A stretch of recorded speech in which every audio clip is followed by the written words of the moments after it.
앞에 분과 한번 인사 나눌까요? 오늘 말씀을 통해 하나님 만나십시오. 말씀 속에 하나님을 만나는 예배 되시기를 바랍니다. 오늘 말씀은 이제 성소의 분향단에 대해서 영적인 의미를 우리가 함께 은혜를 나누며 하나님의 또 뜻을 또 발견해 가는 시간이 되기를 소망합니다. 우리가 계속해서 이 성막에 나타나는 예수 그리스도에 대해서 우리가 알고 또 은혜를 받고 있습니다. 이 성막이라는 자체는 예수 그리스도를 상징하죠. 죄 많은 인간이 이 성막의 문이 되시는 예수 그리스도 통하여 들어가게 되면 먼저 보이는 것이 이 번제단이라는 것이 보인다고 그랬어요. 근데 이 번제단에는 네 군데의 뿔이 있는데 이것은 구원의 뿔을 의미한다고 그랬죠. 그래서 동서남북 어디에서나 오는 그 죄인들이 그 번제단의 뿔을 잡게 된다면 구원을 받게 되는 놀라운 역사가 있게 되는 거예요. 할렐루야. 이것이 번제단의 영적인 의미입니다. 그러면서 자신의 죄를 다 하나님 앞에 불사르고 올려드리면서 자신의 믿음의 결단을 통하여 성도로서 살아가는 그 결단의 자세를 갖게 되는 것이 번제단의 영적인 의미라고 그랬습니다. 번제단에 지나서 앞을 보면 물두멍이 보입니다. 물두멍은 뭡니까? 한번 죄 씻고 하나님 나라 갔다고 해서 다 되는 것이 아니라 우리의 마음과 몸은 날마다 죽노라 하면서 회개하는 인생을 살라는 게 물두멍의 의미라고 그랬어요. 기억나시죠? 날마다 사도 바울의 고백처럼 내 죄와 모든 것을 씻으며 하나님 앞에 나아가는 그런 회개하는 삶이 하나님을 만나는 삶이며 하나님과 교제하는 삶이라고 얘기했습니다. 그러면서 이 성막의 물두멍을 지나 성소로 들어가게 되면 좌편에 등대가 보인다고 그랬습니다. 등대가 여기 있는 거예요. 근데요, 우리가 죄 씻음 받고 하나님의 나라에 들어가 예수 그리스도의 그 공로에 힘입어서 영원한 기업을 얻은 그 천국 백성이라 할지라도 이 성소 안에 등대의 성령의 기름 부으심으로 불이 켜져 있지 않으면 어두운 인생을 살아가는 거예요. 우리가 믿음으로 천국을 소유했지만 이 땅에서 살아갈 때는 하나님의 나라를 만끽하며 하나님의 그 영광의 그 말씀의 능력을 누리면서 살아가는 성도가 있는 반면에 믿음의 생활은 했어도 늘 마음이 어둡고 캄캄하고 침울하고 우울하고 슬피 울며 살아가는 성도도 있다라는 거예요. 이게 무슨 차이죠? 바로 그 안에는 성령의 기름 부심에 등대에 불이 안 켜졌기 때문에 그런 거예요. 이처럼 예수님이 우리를 향하여 죄 많은 그 어두운 인생을 불을 환히 밝혀줬던 것처럼 우리의 인생도 성소 안에 있는 성령의 기름 부심을 통하여 등대불을 밝히며 살아가야 된다는 거죠. 할렐루야. 이것이 성소 안에 있는 등대의 영적인 스피릿이었습니다. 자, 이제 우리가 이 성소라고 딴다면 오른쪽으로 한번 보면 오른쪽에는 떡상이 보입니다. 6개씩의 한 줄로 두 줄로 되어져 있는 12개의 무교봉으로 된 떡이 있어요. 근데 이 무교봉의 떡은 세상에서 누룩이 합쳐져 있지 않은, 죄에 속하지 않는 깨끗한 떡이라고 얘기했습니다. 근데 이 떡이 상징하는 것은 무엇이라고 그랬어요? 바로 생명의 떡이 되시는 예수 그리스도라고 얘기했어요. 기억나시겠죠? 그래서 성도는 날마다 살아갈 때 말씀을 먹으며 예수 그리스도의 생명을 떡을 먹고 살아가야지만 하나님과 교제를 나누고 하나님을 만나는 인생이 된다라고 얘기했습니다. 여러분들은 살아갈 때 이 말씀의 떡이 되시는 생명의 떡이시는 예수 그리스도를 날마다 먹으며 살아가시는 모든 분들이 되시기를 바랍니다. 그래야 살아갈 때 힘이 생기는 것이고 말씀의 능력을 받는 것이고 말씀의 힘을 받게 되는 거예요. 내 인생에 문제가 있어도 말씀의 능력이 있어야, 힘이 있어야 그 문제를 이기고 나가거든요. 할렐루야. 사람은 밥 힘이 있어야 된다고 그러잖아요. 밥 힘이. 밥을 먹어야 된다고 그러잖아요. 성도는 말씀의 힘이 있어야 돼요. 말씀을 먹으시는 모든 분들이 되시기를 바랍니다. 그러면서 우리가 이제 지성소 앞에 있는 휘장을 보게 되면 그 앞에 무엇이 있냐면 오늘 말씀의 은혜를 나누는 분향단이 있어요.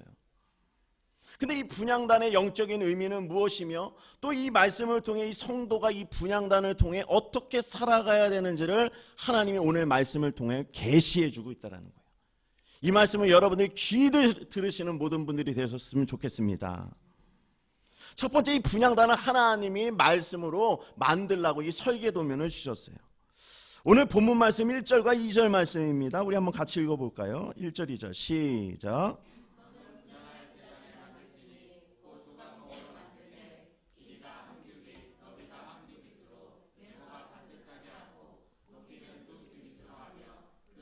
그것과 이어지게 하고 아멘. 한번 우리 PPT 사진 한번 보여주시겠어요? 사진을 보면 이게 분향단입니다. 가로 세로의 길이가 한 규빗이요 높이가 두 규빗으로 됐다는 거예요. 한 규빗을 생각하기 쉽게 50cm로 한다면 50cm, 50cm 높이는 100cm 정도가 되는 겁니다. 그 네 귀퉁이에는 항상 분향단을 옮길 수 있도록 쉽게 할 수 있도록 고리 같은 거 만들어서 이렇게 연결을 해놓고 위에는 뿔을 네 군데의 뿔을 만들어 놨어요. 이것은 무엇을 의미하는가? 바로 예수 그리스도의 중보하는 사역을 상징하고 있다는 겁니다. 중보하는 사역. 이제 요 그림이죠. 다음 장. 예. 자, 이제 제사장이 그 앞에서 그 휘장 앞에서 그 향을 피우고 하나님 앞에 올려드리는 거예요. 저런 모든 전체적인 그 의미는 바로 예수 그리스도가 우리를 향하여 중보하고 있다는 사실을 알려주고 있습니다. 분향단은 원어적으로 향을 피워서 드리는 곳이라는 뜻을 갖고 있어요. 그러면서 중보자 되는 예수 그리스도가 지금도 우리를 향하여 간구하고 우리의 영혼을 위하여 돕는 기도를 하고 있다. 할렐루야. 그 의미를 어디서 찾아볼 수 있냐면 위치에서 볼 수 있습니다. 위치. 분향단은요 바로 지성소 앞에 있는 휘장 앞에 위치를 해두라고 그랬어요. 이 의미는 죄인인 우리가 하나님을 만나기 전에 그 중간에 다리가 필요한데 그 다리가 무엇이냐면 바로 예수 그리스도라는 중보자가 있어야 된다는 거예요. 예수 그리스도가 있지 않고서 우리는 하나님을 만날 수가 없습니다. 오직 하나님을 만나려면 예수 그리스도를 통과해야만 만나는 거예요. 할렐루야. 그렇다면 예수님이 왜 오직 유일한 중보자가 되시는가? 그분이 우리를 잘 이해하시기 때문에 그렇습니다. 사람의 마음을 이해해요. 입장을 이해해요. 그 하나님의 입장을 이해해요. 병든 몸이 아픈 사람 있잖아요. 병들어보고 아픈 사람이 그 몸을 잘 보면 아프고 쓰라리고 이렇게 그래요. 제 아들도 병원에 있으니까요.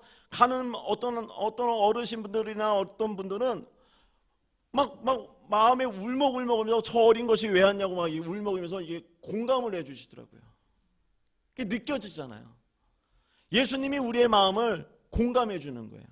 왜요? 우리가 죄인 되었을 때 그분이 이 땅에 와서 사람의 몸으로 오시고 십자가에서 동일하게 고통을 당하시며 우리의 입장을 대변하여서 죄인의 몸으로 하나님 앞에 산 제물이 되었잖아요.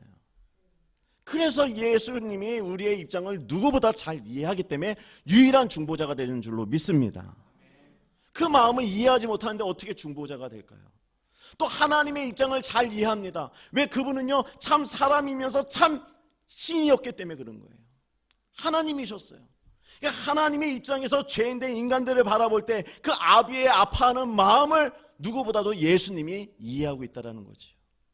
그래서 예수님은 우리의 참 중보자가 되시는 겁니다. 그래서 출애굽기 30장 6절 말씀 한번 같이 읽어볼까요? 6절입니다. 시작.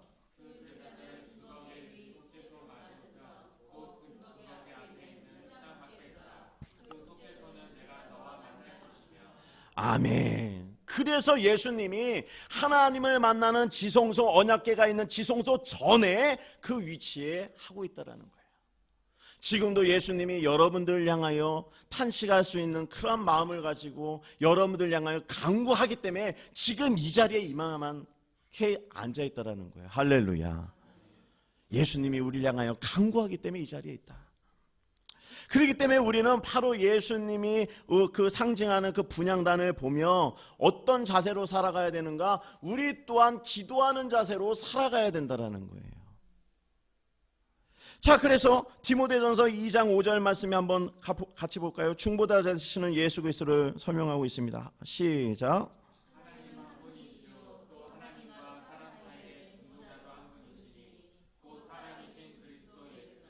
아멘. 어떤 사형수가 전기의자에서 죽어가고 있었어요. 그런데요 마지막 유언을 하라고 그러니까 전기의자에 앉은 그 사형수가 뭐라고 합니까? 제가 죽어갈 때 목사님 제 손을 잡아주세요 그러는 거예요. 전기의자에서 죽어갈 때 자기 손을 잡아달래요. 그분의 그 사형수의 손을 잡게 되면 어떻게 해요? 같이 죽는 거예요. 아무리 부모님이 있어도요 전기의자에서 죽어가는 그 사형수의 아들의 손을 어떻게 잡아줘요? 같이 죽잖아요. 그러나 누가 잡아줄 수 있습니까? 오직 한 분 되시는 중보자 되시는 예수 그리스도는 그 사형수의 손을 잡아줄 수 있다는 거예요. 할렐루야. 그분만이 그 죄인을 구원하시는 분이시며 그 예수 그리스도만이 우리의 아파하는 모든 것을 대변하여 위로하실 수 있는 분이기 때문에 그렇다는 거죠. 그래서 우리가 날마다 이 죄인의 몸을 갖고 살아갈 때에도 예수님을 생각하며 나를 생각하는 그 나를 위하여 손잡아 주시는 예수 그리스도의 그 중보자를 손잡게 된다면 우리는 힘있게 살아갈 수 있는 힘과 용기와 담대함을 얻게 됩니다. 할렐루야. 어느 그 교회를 다니던 신실하신 집사님이 교회에 시험이 들은 거예요. 시험이 들으니까 교회 나와도 다 필요 없다. 교회가 더하다. 그러면서 이분이 어디로 가냐면 이 절로 갔어요. 절로. 근데 이 절을 다니면서 마음도 편하고 올라가니까 태평생대다. 아주 좋다.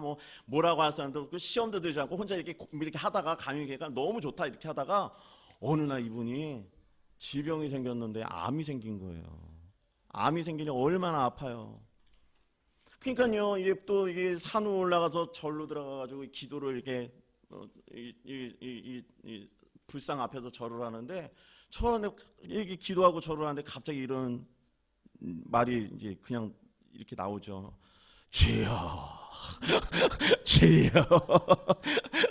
너무 아프니까 주여, 주여. 절로 나오는 거예요. 그냥 아픈 게. 그러니까 옆에 있는 주지스님이 아니 여기까지 와가지고 주여를 찾는 게 웬 말이냐. 여기 왔으면은 이게 기도를 다른 방법으로 해야지. 주여를 여기서 찾으면 어떡하냐니까 이분이 하는 말이 아프니까 주여가 절로 나온다고. 그런 것 같아요. 저도 이제 한 일주일 동안 정말 죽다 살아나는 것처럼 아파보고 아프고 나니까 또 내 자식이 또 일주일 동안 죽다 살아나는 거 막 그렇게 막 고열 때문에 아프다가 입원해 있는 모습 보니까 권사님처럼 주여가 그냥 나와요. 그냥 나오더라고요. 근데 왜 나올까 주여? 내 내면 안에도 지금도 나를 향하신 하나님의 그 사랑과 계획과 그 위로하심과 치료하심이 늘 있다는 것을 알기 때문에 주여라는 게 나온 것이 아닌가라는 생각이 듭니다. 할렐루야. 여러분들의 삶 속에서도 힘들고 어렵고 또 아파하고 풀어내야 되는 문제와 여러 가지 힘든 일들도 있겠지만 주님께서 이 시간에도 동일하게 중보자로 여러분들을 도우시는 줄로 믿습니다. 믿으셔야 되는 거예요. 그 믿음이 있으니까 회복이 일어나고 힘이 생기더라는 거예요. 제가 이제 그 밤에 이제 아들을 병간호하게 해서 저희 아내하고 이제 로테이션으로 하는데 그러니까 꼬맹이들이 다 아픈 애들이에요. 마음이 아프더라고요. 다 하나이가 울으면요 얘도 울고 쟤도 울고 막 연달아서 우는데 우리 아들이 제일 크게 울어요. 안 아프다가도 옆에 있는 애 우니까요 더 크게 우는 거예요. 얼마나 얘가 긍휼한 마음이 많은지 아니면 엄살이 많은 건지. 그런데 밤에도 애들이 우니까 너무나도 슬프잖아요. 방이 막 슬퍼요. 근데 하나 어머니가 이런 노래를 하더라고요. 동구밭 과수원길 아카시아 꽃이 활짝 폈네 하얀 꽃 이파리 눈송이처럼 날리네.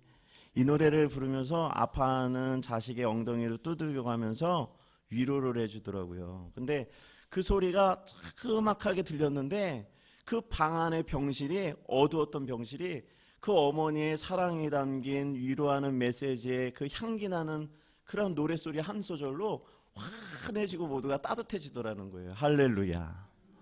지금 주님이 이 분향단에서 기도의 향을 피우며 여러분들 향하여 그렇게 기도하고 있다는 사실을 믿으시길 바랍니다.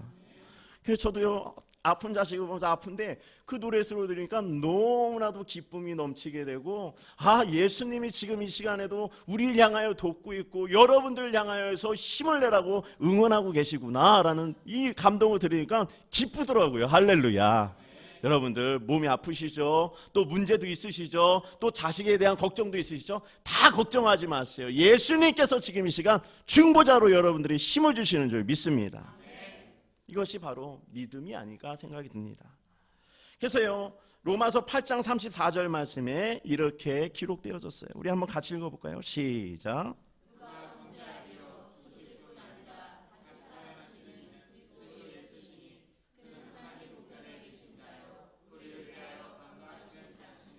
아멘. 근데 간구를 할 때 어떻게 간구하는가? 향을 피우듯이 간구한다고 요한계시록 8장 3절과 4절 말씀에 기록되어졌어요. 우리 같이 읽어볼까요? 시작.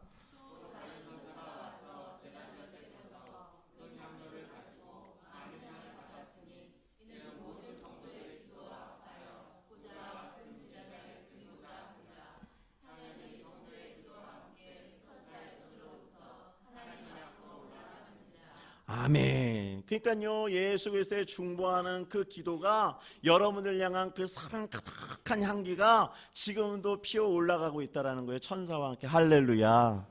주님, 그러니까 우리가 살아갈 때 힘을 내시라고 주님이 우리에게 말씀하시죠. 근데 이 향기라는 것은 주님만이 우리를 위하여 기도할 뿐만이 아니라 우리 또한 기도를 해야 되는 거예요. 여러분들도 예수의 피를 힘입어서, 능력을 힘입어서 내 나라를 위하여, 이 민족을 향하여 기도의 향을 올려야 되는 때가 된 것이고, 여러분들의 가정과 또 민족과 이 지역을 위하여 여러분들이 기도의 향을 피울 때가 됐다라는 거예요. 할렐루야. 그러면 회복의 역사는 일어난다. 이 말씀을 믿으시길 바랍니다. 근데 이 기도를 할 때 그럼 아무나 기도하면 하나님이 들으시는가? 아니요. 하나님은 아무나 하는 기도를 안 들으세요. 어떤 기도를 들으시는가? 하나님의 자녀가 드리는 기도만 들으세요. 그러니까요, 절에 가가지고 불상 앞에서 기도하는 소리를 하나님이 들으실까요? 안 들으시는 거예요. 하나님이 들으시는 기도는 하나님의 자녀가 드리는 기도만 들으세요. 그래서 성도의 특권은 기도하는 특권이 있다는 거예요. 할렐루야. 여러분들 이 기도의 특권을 누리고 계십니까? 여러분들에게 주신 특권이요, 능력이요, 무기라는 거죠. 길을 지나가는데 아무나 애기가 아빠라고 해서 우리 성도님 중에 남자 성도님이 다 그 아이의 아빠의 소리를 듣지는 않아요. 그 아이의 소리를 듣고 나서 내가 너 아빠야 라고 안 해요. 내 자식의 소리에, 아빠 소리에 귀를 기울이죠. 이것처럼 우리는 기도의 특권을 갖고 있고 누려야 되는 거예요. 그렇다면 어떻게 누려야 되는가? 하나님이 원하시는 기도를 할 줄 알아야 된다. 저를 한 번만 따라해 주세요. 하나님이 원하시는 기도를 합시다. 하나님이 원하시는 기도는 두 가지로 나뉘어집니다. 첫 번째 기도는 회개하는 기도인 거예요. 회개하는 기도. 하나님과 인간이 왜 멀어졌어요? 죄담이 쌓여졌기 때문에 멀어진 거예요. 근데 나의 기도가, 회개의 기도가 들어가지 않고 나의 간구와 나의 유익과 나의 모든 문제만 풀어달라고 한다면 죄는 그대로 있으니 하나님은 들으실 리가 없어요. 먼저 내가 하나님의 뜻대로 살지 못했던 것, 내가 하나님의 뜻대로 발견하지 못하고 살아가지 못했던 것도 있다면 그 문제에 대해서 반드시 먼저 해결을 볼 줄 알아야 돼요. 하나님은요, 이사야서의 말씀에도 죄는 그 기도의 소리를 듣지 않는다라고 얘기해요. 이사야서 1장 15절 말씀인데 우리 한번 같이 읽어봅시다. 시작.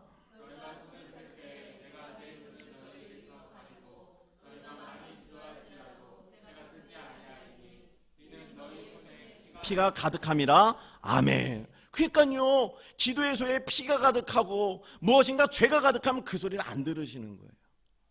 하나님께 드리는 기도는 회개의 기도가 먼저 돼야 되는 거예요. 할렐루야. 그러면서 하나님 앞에 나아갈 수 있다. 세례 요한 보십시오. 광야에 나가서 뭐라고 외쳤습니까? 회개하라, 천국이 가까웠느니라. 회개를 외친 거예요. 하나님의 나라가 임재가 되니 너희들은 회개하여 준비해야 된다. 예수님이 세례를 받고 나서 사역을 할 때 첫 번째 사역이 무엇이었죠? 똑같았어요. 회개하라, 천국이 가까웠느니라. 아버지의 영광과 거룩한 그 임재가 나타날 땐 먼저 회개하는 몸으로 신령하게 거룩하게 만들어야 된다라고 얘기하는 거예요. 할렐루야. 그래서 우리가 기도할 때 먼저 해야 되는 것은 내 모든 환경을 하나님께 올려드리면서 회개의 기도를 드리는 거예요. 하나님, 나의 죄를, 정말 주홍같이 붉은 죄들이 나에게 있는데 나의 죄를 용서하여 주옵소서. 할렐루야. 그렇게 시작이 돼야 되는 거예요. 두 번째, 하나님 원하시는 기도는 저를 한번 따라해줘요. 중보기도입니다. 하나님이 제일 기뻐하는 기도가 어떤 기도일까요? 중보기도라는 거예요. 바로 왜 중보기도를 사랑하시는가, 기뻐하시는가? 바로 예수님이 중보자시기 때문에 그렇죠. 그래서 나의 유익과 나의 모든 것을 먼저 구하기 전에 하나님의 나라와 의와 이 나라와 민족과 이 지역과 내 모든 갖고 있는 같이 관계하고 있는 이웃들을 위하여 기도하는 소리를 기억하신다는 거예요. 자, 이 사실은 우리가 창세기 아브라함의 역사를 보면 됩니다. 아브라함의 조카 롯이 소돔과 고모라라는 그 죄가 완연한 땅에 살았어요. 근데 하나님이 너무나도 죄가 완연하고 음란하여 그 땅을 심판하고 멸하려고 계획했을 때 아브라함은 그 땅을 고쳐주시고 구원해주시고 내 조카 롯을 구원해달라고 늘 중보사역을 한 거예요.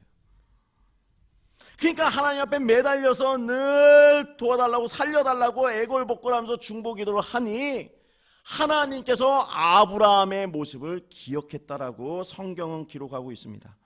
그 말씀이 출애굽기서 30장, 그 말씀 창세기서 19장 29절 말씀이에요. 우리 같이 한번 읽어볼까요? 시작.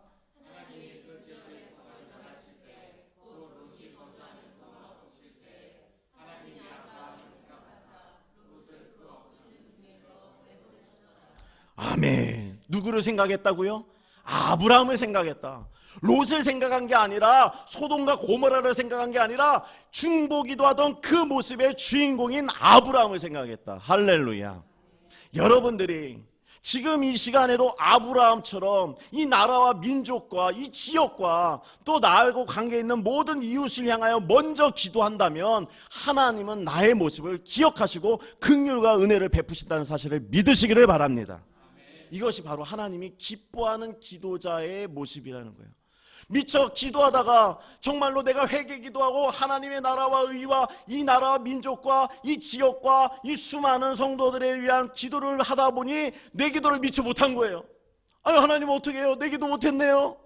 그럼 하나님 내 기도 안 들으시나요? 아니요. 더 빨리 응답해 주세요. 할렐루야. 이것이 하나님의 응답의 역사입니다. 그래서 이 기도는요, 어떤 의미가 있냐면 쉬지 말고 기도하라는 영적인 의미가 이 분향단에 있어요. 오늘 본문 말씀 37절과 8절 말씀이죠. 30장 7절 8절 말씀 우리 같이 읽어봅시다. 시작.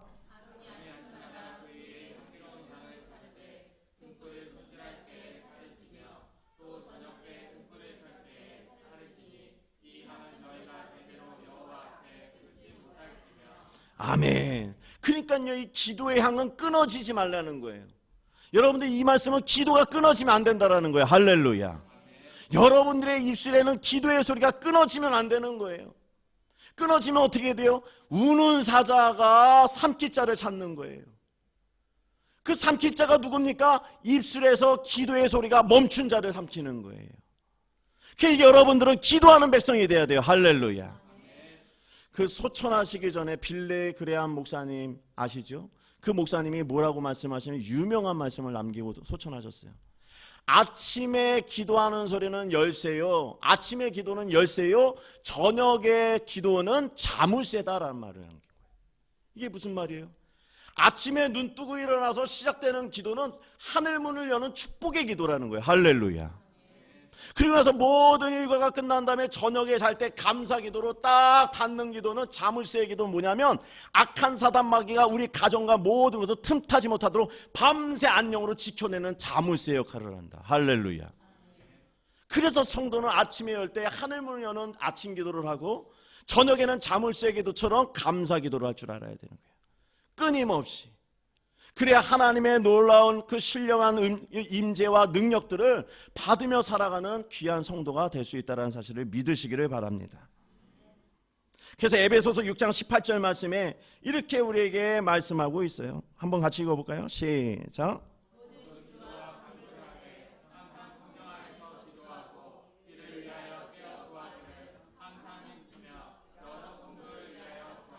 아멘.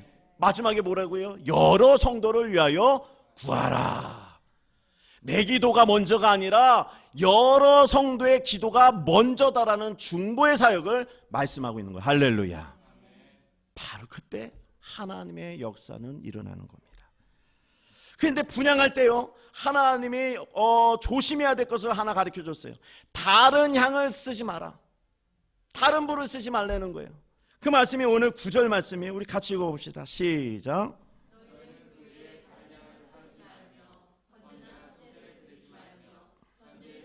붙지 말며. 아멘.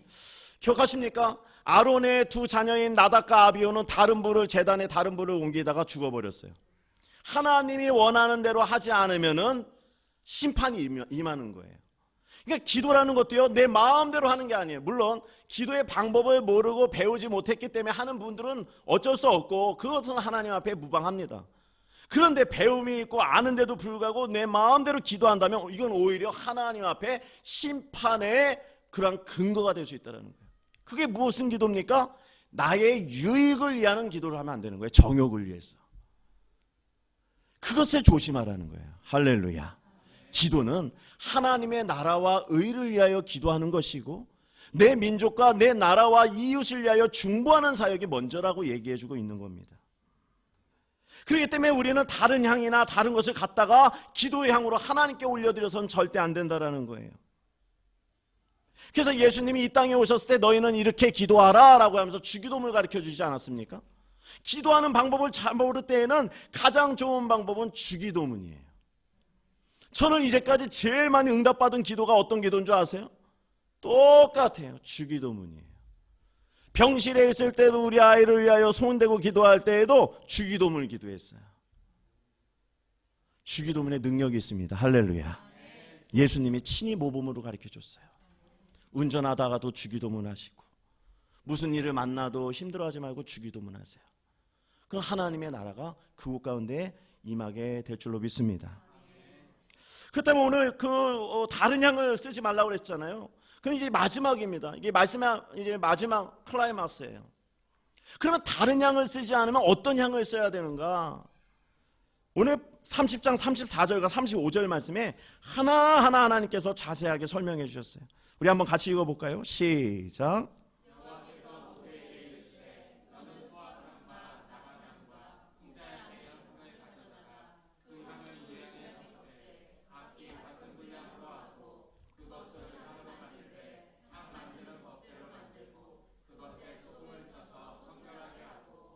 아멘. 자, 향을 5가지의 향을 넣으라고 얘기합니다. 이 기도의 이제 모본이에요. 이 기도의 모본이 바로 주기도문의 형틀을 만든 거거든요. 그러면 이 먼저 얘기한 소합향이라는 것은 무엇인가? 인도에서 자라는 향나무인데, 근데 이 나무 자체는 스스로 향을 내요. 그러니까 소합향을 내라는 것은 뭐냐면 기도할 때 억지로 하지 말라는 거예요. 억지로 하지 말고 내 마음에서 스스로 일어나는 마음. 그러니까 예를 들면 그겁니다. 자, 내일부터 특별 새벽 예배예요. 우리 권사님, 주사님, 성도님들 깨우시고 나오셔야 됩니다. 그러면 나와야 되는 건 아는데 힘들어. 억지로 나오고, 물론 억지로 지는 십자가도 능력이 있다고 하지만 기도는 억지로 하면 안 되는 거예요. 그거는 억지로 하면 능력이 안 나타나요. 기도만큼은 스스로 잡아줘. 그래, 내가 3일을 못해도 하루만큼은 하나님 앞에 드려보자. 기도하다 죽었다는 사람 못 봤다. 내가 기도하다 살리라. 할렐루야. 막 이 마음이 일어나는 거예요. 그러면서 이 소합향을 누라는 것은 내 마음에서 자발적으로 스스로 하나님 앞에 나와 기쁨으로 드리는 그러한 기도의 시간을 가지라는 향이, 그 의미가 여기에 있습니다. 자, 두 번째는 나감향이에요. 이것은 홍해 바다에 사는 조개의 껍질을 으깨고 부셔뜨린 다음에 만든 향이에요. 자, 기도할 때 우리는 어떻게 해야 됩니까? 내 자아를 부셔버리라는 거예요. 내 생각을 부셔버리고 내 감정을 부셔버리라는 거예요. 기도할 때요, 내 자아와 내 경험과 내 지식들이 시퍼렇게 살아있으면요, 이 기도가 하나님 앞에 상달이 안 돼요. 기도하는 자리는 나를 부셔버리는 자리예요. 새벽 예배, 금요 철야 예배, 주일 예배 기도할 때 내 자아가 부셔지고 예수가 사는 시간이 바로 기도하는 시간이다. 할렐루야. 그것이 바로 나감향에 대한 영적인 스피릿이었습니다. 자, 세 번째는 풍자향이라고 그랬어요. 이것은요, 고무나무에서 나오는 이 소독제로 사용하는 향기예요. 이 영적인 의미는 뭡니까? 소독제라면 독을 소독하는 거잖아요. 기도할 때 나의 감정에 분노가 있거나 이게 웃긋불긋하는 그런 독 같은 게 있잖아요. 안 좋은 말을 하고 싶고 막 그런 말 하는 거. 그런 마음을 다 사그러뜨리는 시간을 가지라는 거예요. 기도할 때. 할렐루야. 그러니까 기도할 때 이걸 처리하라는 거예요. 이 기도가 처리돼야만 그 기도가 하나님 앞에 상달이 되고 위로를 받고 하나님께 은혜를 받게 되는 거예요. 할렐루야. 그래서 너무나 어떤 사람이 미워요, 괴로워요, 괘씸해요, 막 욕하고 싶어요. 할 수 있어요. 그걸 무슨 기도하면 토설기도라고 그래요. 그러니까요, 뭐 부부싸움을 하거나 또 뭐 어떤 직장 상사나 마음에 안 드는 사람들이 막 새벽에 오고 철야예배 때문에 막 어떤 분은 욕을 하고 막 정말 입에 담지 못하는 말을 하는 분들도 있어요. 그게 뭐냐면 토설기도라는 거예요. 내 안에 담고 있으면 안 되잖아요. 그러니까 다 토설하고 나서 더러운 걸 다 토설하고 나서 하나님께서 받는 거예요. 하나님 채워주세요. 다시 나에게 깨끗한 심령을 채워주세요. 보혈로 채워주세요. 할렐루야. 이게 기도라는 거죠. 이게 바로 풍자향입니다. 자, 이제 네 번째는 유향입니다. 유향은 이제 악취를 제거하는 시신을 이게 악취를 방지하는 그 향이잖아요. 예수님도 돌아갔을 때 유향을 바르지 않았습니까? 이거는 악취가 나면 안 된다는 건 뭐냐면 내가 아직도 기도는 하지만 내 안에서 썩어가는 구습에 대한 죄에 대한 구습을 발견하지 못했기 때문에 그런 거예요. 그러니까요, 기도하고 나가서도 이게 악취가 계속 나는 거예요. 기도하는 사람은 그리스도의 향기가 나야 되는데 기도하는 사람은 오히려 더 무서워. 나 기도했다면서 더 나쁜 말을 하고 더 악취나는 행동을 하고 막 이러는 거예요. 이게 뭐죠? 이게 바로 기도의 유향을 안 발랐기 때문에 그런 거예요. 기도의 유향을 바르게 된다면 내 안에 있는 잘못된 썩어가는 구습들을 다 하나님께서 받으시고 깨끗하게 하시는 거예요. 할렐루야. 그게 기도하는 시간이다. 자, 이제 마지막으로 소금을 치라고 그랬습니다. 기도에. 소금이 뭡니까? 부패를 방지하는 거예요. 기도를 하고 나서 돌아가면서 그런 분들이 있어요. 아유, 이거 또 어떡하지? 걱정 근심하시는 분들이 있잖아요. 병치유를 해서 주님 고쳐줄 줄 믿습니다. 아멘. 할렐루야. 문 딱 닫아야 돼요. 아유, 약 어디 있지? 이러는 거예요. 아, 약은 먹어도 되는데 벌써 이미 져버렸어요. 이게 뭐예요? 부패한 거예요. 벌써 나약해지고 기도했는데 무엇인가 믿음은 생기지 않고 이러는 거예요. 자녀를 위해서 기도하면 확신이 들어야 되는데 기도했는데도 또 주여 이렇게 되고 이러는 거예요. 이거 왜 그래요? 기도에 소금을 안 쳤기 때문에 금방 부패해버렸어요. 여러분들 기도하는 자리에 소금을 쳐야 돼요. 할렐루야. 부패하지 않도록 믿음의 기도를 했으면 하나님이 그렇게 하실 줄로 믿습니다. 그것이 소금을 치는 거예요. 이런 5가지의 향기를 여러분들이 기도하면서 하나님 앞에 올려드린다면 그 기도를 하나님을 아름답게 흠양받으시고 놀라운 하늘의 신령한 것으로 또 채우시고 응답하셔서 여러분들이 승리하며 살아가는 성도의 삶을 살게끔 하신다는 사실을 믿으시기를 바랍니다. 말씀을 맺도록 하겠습니다. 사랑하는 성도들, 오늘 분향단의 영적인 스피스를 통해서 우리를 향하여 중보하시는, 지금도 정말 밤낮으로 중보하시면서 우리가 잘 되도록 중보하신 예수 그리스도가 우리가 있다는 사실을 믿으시고 그 믿는 확신과 믿음을 가지고 예배의 자리, 기도하는 자리에 나와 이 5가지의 향기를 다 첨가하셔서 하나님 앞에 아름답게 기도할 때 놀라운 은혜의 역사, 응답의 역사 나타날 줄 믿습니다.